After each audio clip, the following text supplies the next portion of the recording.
Hi there, I'm Jennifer Tryon, and today I'm going to show you how to take handwriting and turn it into embroidery stitches.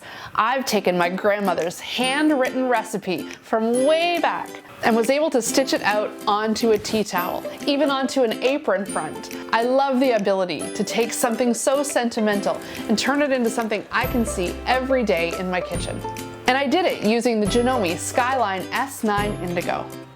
All right, let me show you how it works. First, you're going to need your embroidery hoop. I chose to use the largest hoop that came with the S9 so that I could fill as much of the tea towel as possible. I also used water-soluble stabilizer. You need embroidery thread, like this poly neon Madeira. I opted for a vintage looking tea towel. You'll need basic sewing supplies, and you're gonna find it very helpful to have an iPad and an Apple Pencil. So just to make sure everything is nice and accurate when I hoop it up, I've decided to use the Janome cloth setter. And my cloth setter is calibrated for the Janome S9, and this arm falls directly in the center. So I'm gonna hoop up the stabilizer. So to optimize the space in the hoop, I'm actually rotating my design so the title will actually be here. And I wanna make sure it lies in the center. And this is where the cloth setter really comes in handy. So let's find the center point on my tea towel. And I'm just gonna do that by folding it into quadrants so I can find the center. I'm just gonna finger press so everything has got a bit of a finger pressed line in it. And now when I open it back up, I can see that crossed line. So I know that's the center of my towel. So let's place it in the center and bring my arm down.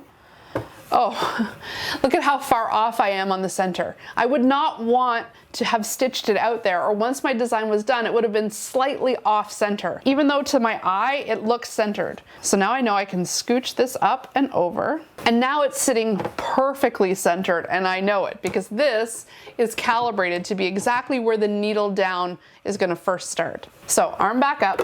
So now I'm just adding my magnetic clips so everything stays in place. Now I know it's not going anywhere and it's going to turn out perfectly. The cloth setter is especially helpful if you were to say embroider something onto a pocket and you wanted to make sure it's stitched out exactly where you wanted it to go. Now you can take it off the hoop knowing it's perfectly centered and not going anywhere. Now let's digitize our handwriting. I'll set the hoop aside, bring in my iPad, and I'm using the Janome free app called AccuSketch. I'm choosing the largest hoop for the Skyline S9, the RE20A, and then I'm just pressing create, and that brings me to the drawing screen. You can see I can add all sorts of squiggles. I can write hello, and it would stitch that out, but I don't need that for this project. So just undo. What I need is a photograph of my grandmother's recipe. So what I did is I texted my mom and she sent me a photograph of the recipe from her phone and texted it to me.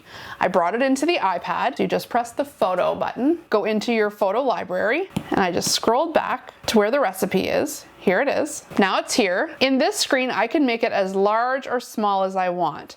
The red square is actually the size of the hoop. So I want to make the most of the hoop size and make my design as big as possible. So you're just pinching and pulling like you would to zoom into any other picture. The app is pretty intuitive that way. Okay, I've pretty much got it where I want it. I'm not going outside the hoop at all with the writing. And I can just press done. So now I'm back on that tracing screen where I did my doodles, but I don't want doodles. Undo. Instead, I want to trace my grandmother's handwriting. So get comfortable. You can zoom it right in to make it a little bit easier to trace.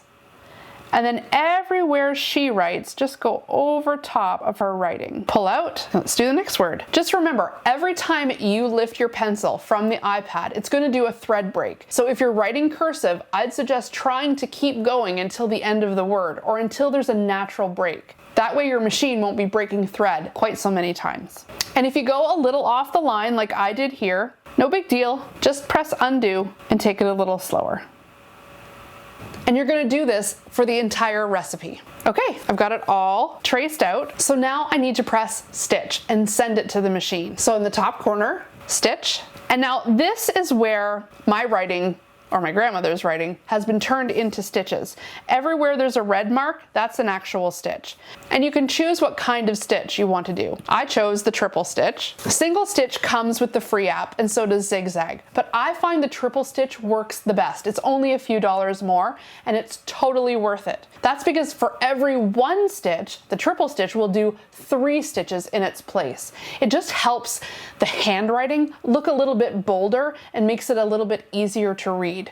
Thread is really thin, and when you're looking at that old-fashioned handwriting, having that triple stitch really helps it jump off the tea towel. So I'm choosing triple stitch, and I'm leaving it at the smallest stitch width because I want the stitches to be nice and close together to get as much detail as possible. Okay, and then I just press send. It's gonna prompt me to look for my sewing machine. So I'm choosing the Skyline S9. Because this machine has Wi-Fi, it's gonna send the design directly to the machine. I don't need to email it to myself, put it on a USB stick, and then bring it to the machine. It's just gonna send it right there via Wi-Fi. A very smart machine. And there it is. So now that it's on my machine, I can edit it here too if I want. I can make it larger, I could rotate it, but I'm satisfied with how it is. So all I really need to do is press start. The machine tells me it's going to take 21 minutes to stitch it out. Easy.